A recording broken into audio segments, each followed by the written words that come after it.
João 1, a partir do verso 43, eu farei a leitura na Nova Versão Internacional da Bíblia Sagrada. No dia seguinte, Jesus decidiu partir para a Galileia. Quando encontrou Filipe, disse-lhe: siga-me. Filipe, como André e Pedro, era da cidade de Betsaida. Filipe encontrou Natanael e lhe disse: achamos aquele sobre quem Moisés escreveu na lei, e a respeito de quem os profetas também escreveram, Jesus de Nazaré, filho de José. Perguntou Natanael: Nazaré? Pode vir alguma coisa boa de lá? Disse Filipe: venha e veja. Ao ver Natanael se aproximando, disse Jesus: aí está um verdadeiro israelita em quem não há falsidade. Perguntou Natanael: de onde me conheces? Jesus respondeu: eu o vi quando você ainda estava debaixo da figueira, antes de Filipe o chamar. Então Natanael declarou: mestre, tu és o Filho de Deus, tu és o Rei de Israel. Jesus disse: você crê porque eu disse que o vi debaixo da figueira. Você verá coisas maiores do que essa. E então acrescentou: digo-lhes a verdade, vocês verão o céu aberto e os anjos de Deus subindo e descendo sobre o Filho do Homem. Amém? Me ajude em oração, por gentileza. Amado Deus, obrigado por este momento precioso. Abrimos a Tua Palavra, já iniciamos a leitura, mas será lida ainda esta noite. Nos debruçamos diante da Tua Palavra, sobre ela, desejosos de conhecer-te mais, desejosos de aprender mais de Ti. Fala conosco, Senhor, esta noite, mais uma vez. Fala aos nossos corações. Fala e vem de encontro às inquietações que nos assaltam, em nome de Jesus. Oh Deus, aquieta-nos, que nada nos tire da preciosidade deste momento. Que os roubadores da palavra sejam impedidos agora, em nome de Jesus. Porque quando o Senhor quer abençoar, não tem demônio, não tem espírito maligno, não tem distração que o impeça. Porque a Tua Palavra diz: agindo eu, quem impedirá? Eu creio nisso, meu Deus. Em nome de Jesus eu oro e te agradeço. Amém. Amém. Podem sentar, meus irmãos. Glória a Deus. Vem e vê. Meus irmãos, o testemunho cristão é uma ferramenta poderosa. Deus usa pessoas para realizar a sua obra. E Ele capacita essas pessoas com o poder do Espírito Santo para serem suas testemunhas. Para o apóstolo Paulo, testemunhar, pregar era uma obrigação. Por isso ele diz na primeira carta aos Coríntios, no capítulo 9 e no verso 16, final do verso: me é imposta a necessidade de pregar. Ai de mim, se não pregar o Evangelho. O testemunho levará à transformação de uma pessoa. a transformação de uma família, de uma casa inteira, a transformação de uma cidade, de uma nação. Tal é o poder do testemunho. Uma pesquisa feita pelo Instituto Haggai no ano de 2019 mostrou como é que as pessoas se converteram ao Evangelho. E talvez você fique admirado. Preste atenção comigo, eu vou arredondar os números. Como que as pessoas se converteram ao Evangelho de Jesus Cristo? 30% converteram-se através de amigos. Agora olhem só, 50% através de parentes. E os demais 20% converteram-se através de programas de TV, rádio, filmes, cruzadas evangelísticas, literaturas que foram distribuídas e sermões, como estamos agora aqui expostos à exposição da palavra de Deus. Vejam, todos esses demais somam só 20%, mas perceberam que 50%, isso quer dizer que em 100 pessoas, 50 delas vieram a Cristo por causa do testemunho, do convite dos seus parentes. É importante ou não? É importante demais. Isso é muito significativo. Quer dizer então que testemunho é decisivo para trazer pessoas a Cristo. Podemos e não devemos nunca parar de nos esforçar, de divulgar a palavra em qualquer tempo, usando todos os meios disponíveis. Mas não podemos abrir mão de testemunhar. Por onde vamos andar esta noite? Em primeiro, conte, diga, anuncie, proclame, fale. Em segundo, como as pessoas veem a Cristo?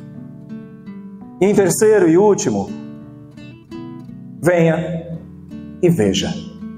Em primeiro, é preciso contar, dizer, anunciar, proclamar e falar do Evangelho de Jesus.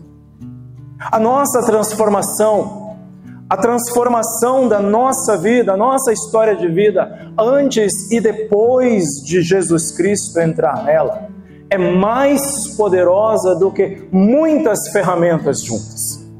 Há um poder inigualável na história de cada um de nós, com Jesus operando nela. Estima-se que uma pessoa precise ouvir pelo menos 7 sermões antes de decidir-se à conversão, a aceitar e receber o Senhor Jesus como seu Salvador. Esta é uma informação na Bíblia de Estudo do Discipulado da Sociedade Bíblica. 7 sermões são necessários para que a pessoa seja levada finalmente a converter-se e a entregar-se ao Senhor Jesus. Porém, com um testemunho, ela pode decidir-se enquanto ainda está ouvindo o testemunho. Deus nos escolheu, meus irmãos. Deus nos vocacionou, nos chamou e nos tornou exclusivos dele, diz a sua palavra. E por que ele fez isso? Primeira carta de Pedro, capítulo 2 e o verso 9. Vocês, porém, são geração eleita, sacerdócio real, nação santa, povo exclusivo de Deus. Para quê? Para anunciar as grandezas daquele que os chamou das trevas para a sua maravilhosa luz. Nação santa, sacerdócio real, povo exclusivo de Deus, para anunciar. Sem ofender ninguém, não foi para ficar ricos que Deus nos chamou. Não foi para ficar bem na fita que Deus nos chamou. Foi para anunciar. Foi para isso que ele tirou de um lodo, do lamaçal, do monturo e nos colocou assentado entre príncipes, para anunciar as grandezas daquele que nos chamou, que nos tirou das trevas e nos trouxe para a sua luz. Se não, olhemos para alguns exemplos na Escritura. Depois que Jesus libertou um homem de uma legião de demônios em Gadara, o homem que fora endemoniado, agora liberto, suplicou a Jesus que o deixasse ir com ele. Jesus não o permitiu. Antes, lhe deu uma ordem. Marcos, no capítulo 5, verso 19, Jesus lhe disse: vá para casa, para a sua família, e anuncie-lhes quanto o Senhor fez por você e como teve misericórdia de você. Ele foi para casa e falou por toda a Decápolis. Isso quer dizer que este homem, com seu testemunho, impactou 10 cidades. Decápolis era o nome comum dado a um conjunto de 10 cidades próximas umas das outras. Ele impactou a todos, anunciando, conforme Marcos 5 e o verso 20, quanto Jesus tinha feito por ele. E a Escritura diz: todos ficavam admirados. O anúncio do Evangelho de Jesus, que alcança o maior número de pessoas e que produz grandes resultados, é feito através de relacionamento e depois discipulado. Nosso testemunho será uma ponte, irmãos, entre nós e as pessoas. O escritor Rick Warren diz assim, que histórias compartilhadas criam uma ponte de relacionamento por onde Jesus pode atravessar do seu coração para o delas, do seu coração para o coração das pessoas. Sejamos, portanto, queridos, construtores de pontes, e não construtores de muralhas, e não construtores de muros, porque por essa ponte que o testemunho cria, que o relacionamento cria, Jesus atravessa, porque Ele está morando aí, tá ou não está? Ele sai, atravessa do seu coração para o coração do teu ouvinte. Vejam, nós não somos responsáveis por mudar o coração de uma pessoa, isso é obra de Deus. Isso é obra do Espírito Santo de Deus. Não vamos jamais querer fazer o trabalho do Espírito Santo. Sabem, Jesus disse em João 6,44: ninguém pode vir a mim se o Pai que me enviou não o atrair ou não o trouxer, e eu o ressuscitarei no último dia. Mas nós temos um compromisso, uma ordem dada pelo próprio Jesus de irmos e fazermos discípulos. Isso é importante. Portanto, querido irmão e irmã, conte, diga, anuncie, proclame, fale, porque isto é a mais poderosa das ferramentas. Em segundo, como as pessoas veem a Cristo? Quais são os métodos? O que acontece para que uma pessoa venha a Cristo? Vamos olhar para a Escritura. Vamos observar na passagem que lemos, nós vamos ficar ali em torno do capítulo 1 do Evangelho de João, no contexto ligeiramente anterior ao que nós lemos, como as pessoas veem a Cristo. Em primeiro, Jesus disse que quando um pecador se arrepende é motivo de festa. É motivo de alegria. Lucas, no capítulo 15, verso 7, Jesus disse que há alegria no céu. E em Lucas 15, verso 10, diz o Senhor Jesus: há alegria na presença dos anjos de Deus por um pecador que se arrepende. Então isso é importante. Isso é maravilhoso. Esta é a maior das bênçãos, meus irmãos. Essa é a maior e mais maravilhosa bênção, a transformação que ocorre a partir da conversão ao Senhor Jesus. Evangelizar é relacionar-se. Você ouviu a pesquisa? Nós vimos na pesquisa, o maior retorno é entre parentes, entre conhecidos, entre colegas, entre amigos. Não tem para ninguém. 80%, meus irmãos. De cada 10 pessoas, 8 vêm assim. De cada 100 pessoas, 80 virão assim. Em 1.800 virão assim, através do testemunho. E são vários modos pelos quais as almas são conduzidas ao caminho da vida, que é Jesus. Se eu pedir para levantar aqui esta noite a sua mão, quem de vocês veio a Cristo por um convite de um amigo, um familiar, um parente? Levanta a mão, por gentileza. Quem? Olha só, já praticamente a maioria. Alguém te convidou, um amigo, um colega de escola, um parente, o teu próprio pai, a esposa. Você veio a Cristo porque alguém te chamou, te convidou, e então você aceitou o convite. Vejam as diferentes formas pelas quais os discípulos de Jesus vieram. No Evangelho de João, no capítulo 1, a partir do verso 29, os discípulos de João Batista ouviram João Batista falar a respeito de Jesus. João dizia: vejam, é o Cordeiro de Deus que tira o pecado do mundo. Este é aquele a quem eu me referi quando disse: vem depois de mim um homem que é superior a mim, porque já existia antes de mim. Então, João deu o seguinte testemunho, diz a palavra. João 1,32. Eu vi, diz João, o Espírito descer do céu como uma pomba e permanecer sobre ele. No verso 34, eu vi e testifico que este é o Filho de Deus. Os discípulos de João viram e ouviram João testemunhar a respeito de Jesus.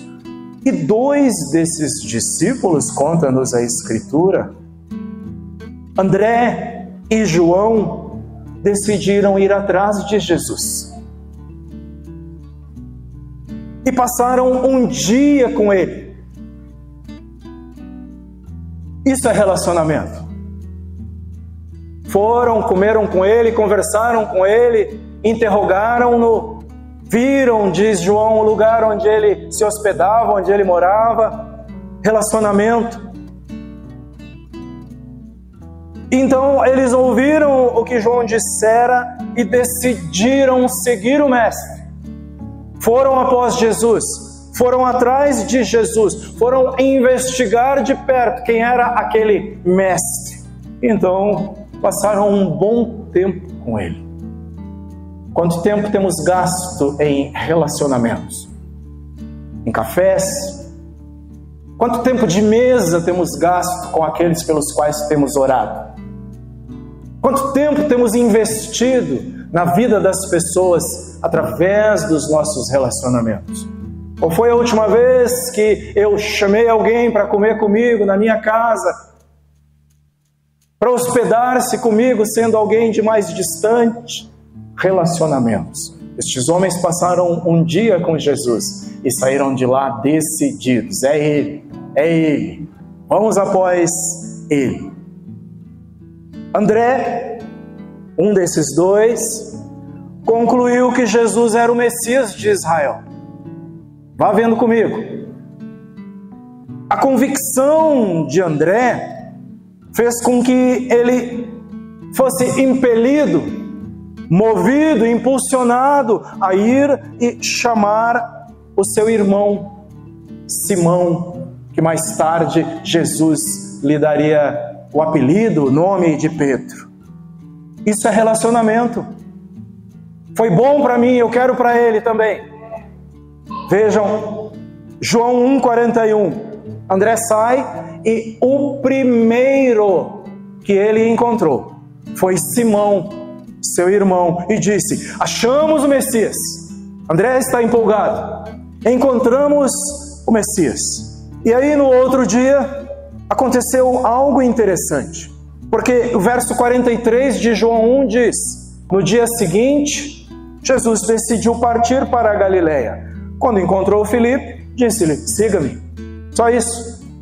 Filipe foi agregado, adicionado ao pequeno grupo de discípulos até então. Ele não foi atraído pelo testemunho de João Batista, assim como foram André e João. Não foi isso.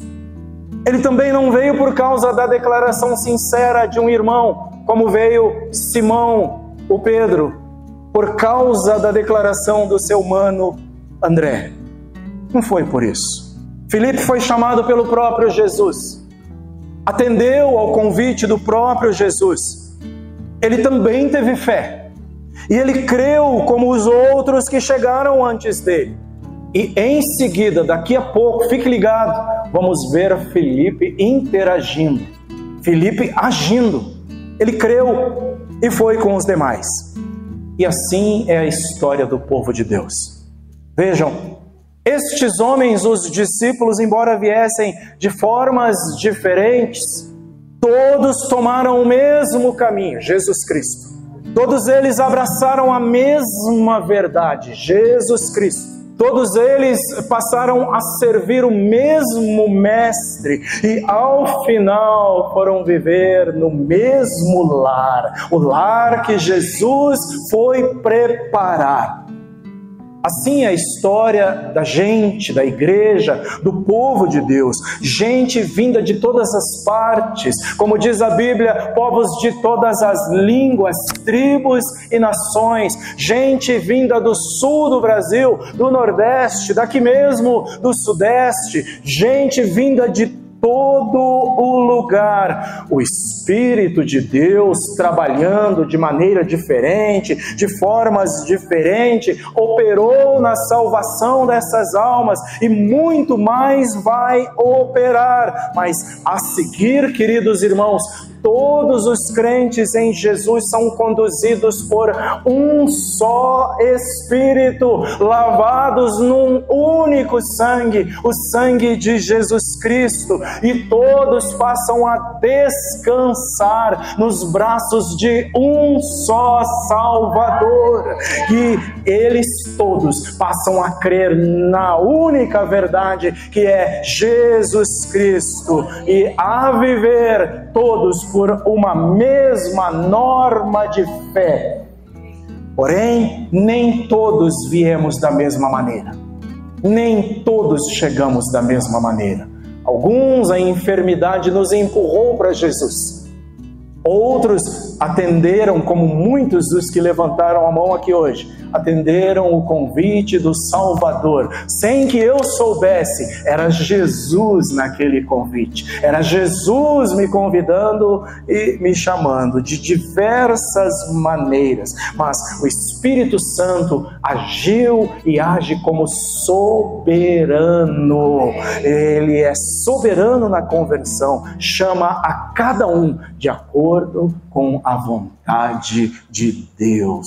Portanto, queridos irmãos, como as pessoas veem a Cristo de diversas maneiras, mas a principal é através do testemunho. Em terceiro e último, queridos, venha e veja o que ocorreu com Filipe depois que ele aceitou o convite de Jesus. Porque Jesus o chamou e ele o seguiu. Ele que tinha sido convidado pelo próprio Jesus não perdeu tempo. Porque em seguida, João 1,45, Filipe encontrou Natanael e lhe disse: achamos aquele sobre quem Moisés escreveu na lei, e a respeito de quem os profetas também escreveram, Jesus de Nazaré, filho de José. Natanael parece que tem dúvidas, ele tem ressalvas, de verdade ele tem preconceito sobre as pessoas e sobre o lugar que as pessoas nascem. Então Natanael pergunta no verso 46, Nazaré? Pode vir alguma coisa boa de lá? Disse Filipe: venha e veja. Que resposta preciosa esta de Filipe a Natanael. Venha e veja. Ou como diz da Bíblia Almeida, vem e vê. Que resposta linda. Que conselho sábio. Se Filipe tivesse reprovado a incredulidade de Natanael, provavelmente Natanael teria recuado, não teria ido e teria até se ofendido. Mas Filipe apenas se limitou a dizer: vem e vê. Se Filipe tivesse argumentado com Natanael, discutido com ele, discutido teologicamente, com bases teológicas, mesmo embasadas nas Escrituras, no Pentateuco, nos Salmos, nos Profetas, se ele tivesse argumentado, ele poderia falhar e, ao invés de convencer Natanael, confirmaria as dúvidas que Natanael tinha, e ele tinha, pelo que se vê, o coração cheio de dúvidas. Mas ao convidar Natanael para verificar por si mesmo, Filipe demonstrou inteira confiança na verdade que ele mesmo abraçou. E ele estava disposto a colocar essa verdade à prova. Não tinha problema. Vem e vê, vem e prova. O resultado desse conselho mostra a sabedoria de Filipe. E é precioso para nós, porque foi devido ao convite franco de Filipe. Vem e vê que Natanael conheceu a Cristo. Vem e prova, veja com os teus próprios olhos. E assim Natanael conheceu o Senhor. Mas não ficou nisso, não ficou só nisso. Vejam, irmãos, sejamos ousados. Está faltando muita ousadia para a igreja do Senhor para falar de Jesus. Encontramos por aí gente falando de Jesus, às vezes quando se fala muito timidamente. Nem parece que Jesus foi tão bom para mim. Nem parece que Jesus foi tão bom para ti. Precisamos ser ousados e considerar as pessoas, considerar que elas mesmas precisam provar o Jesus que nós falamos. Elas mesmas precisam conhecer a Jesus. Nós todos confiantes precisamos dizer às pessoas que elas só saberão o real valor de Jesus. Elas só saberão o quanto Jesus é bom se elas provarem por si mesmas. Porque o Evangelho só tem validade quando ele vem para o pessoal. Deus pode ser o Deus da minha família, do meu pai, da minha mãe, mas Ele precisa ser o meu Deus. Jesus pode ser o Senhor desta igreja, o Senhor da minha casa, mas Ele precisa mesmo ser o meu Senhor. Aí sim, aí terá sido exatamente como a palavra nos orienta. O Evangelho precisa ser tomado no pessoal. As pessoas precisam saber que o cristianismo verdadeiro tem respostas para as coisas que inquietam os seus corações. Não há nele segredos, não há nele, no cristianismo verdadeiro, coisas ocultas, nem mistérios. Não há. Vejam, o que tem mesmo é luz, muita luz. Me perdoem os místicos. Tem muita luz. Jesus diz em João 8 e verso 12, eu sou a luz do mundo. E quem me segue nunca andará em trevas, mas terá a luz da vida. O Evangelho do Senhor, ele manda, subam e proclamem do alto dos telhados. Contem, anunciem. A forma como Filipe agiu é a maneira de querermos bem para os outros. Vem e vê. Jesus é bom para mim, então eu quero que Ele também seja para ti. Jesus é bom para você, então queira que Ele também seja para o teu filho, para a tua filha. Que Ele também seja para os teus pais, que Ele também seja para os teus amigos, para os colegas de faculdade. Jesus é bom para ti, então chama as pessoas, vem, constata, vem, prova, vê, Jesus é bom. Vejam, poucas pessoas são convencidas por argumentações, por mais bem embasadas teologicamente que elas sejam. E muito menos, um número muito menor é o de pessoas que se arrependem por causa de medo, que se arrependem por causa de ameaças. Esse não é o Deus da Bíblia. Esse não é o Deus que é para ser anunciado.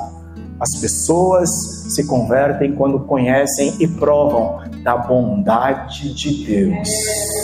Bondade e misericórdia são imbatíveis.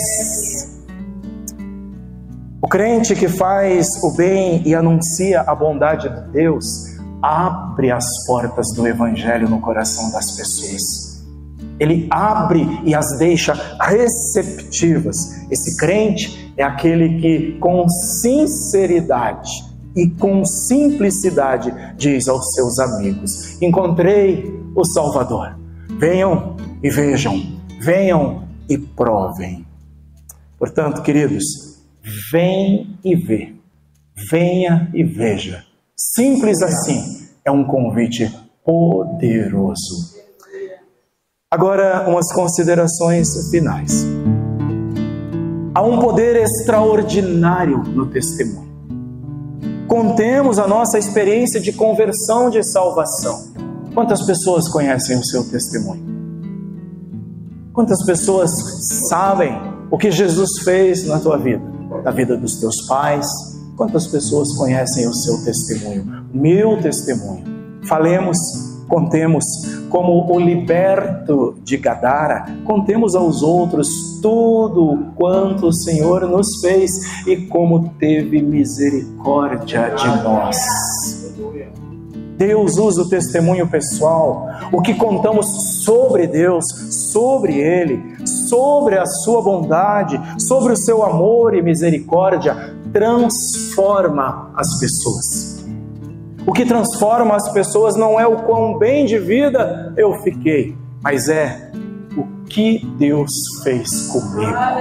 O que Deus fez com aquele homem do passado, com aquela mulher do passado. É isso que transforma as pessoas a ponto delas dizerem: eu também quero esse Deus, eu também quero essa transformação. Foi assim que vieram André e João, ao ouvirem João Batista, ao ouvirem o testemunho de João. Deus usa o convite simples, feito com sinceridade. Foi assim que Simão, o Pedro, veio atendendo ao simples convite do seu irmão André. Achamos o Messias. E Simão aceitou e foi levado até Jesus. Deus também trabalha e Ele mesmo chama, e Ele mesmo quebranta, e Ele mesmo move. Deus usa muitas e diversas maneiras. E Deus usa a pessoa que é bem intencionada, que é sincera, que não acrescenta, que também não tira, que simplesmente diz, sem tentar convencer, sem tentar fazer o trabalho do Espírito Santo, diz: vem e vê, vem e comprova.